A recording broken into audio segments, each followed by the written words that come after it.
Hindi tama yung ginawa ni Commodore Tariela na ginawa niya ng caricature yung presidente ng China.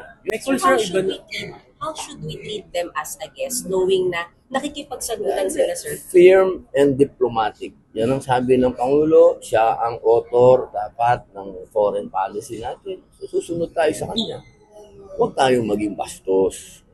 Ako kasi, ang posisyon ko, hindi tama yung ginawa ni Commodore Tariela na ginawa niya ng caricature yung presidente ng China. Yun ang posisyon ko.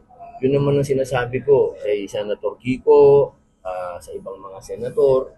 Yun lang ako. Mali yun kasi naka-uniforme yun eh. But as far as you know, sir, tinithreaten ba or ini-intimidate ng Senate ang Chinese embassy?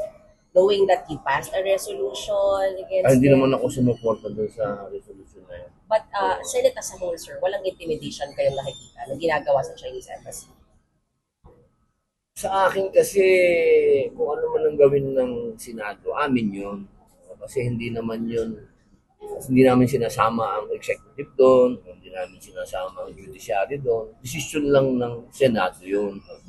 Kaya kung ano man yung posisyon namin, walang sino man na pwede magsabi na mali yun. Desisyon yun ng mga senador eh.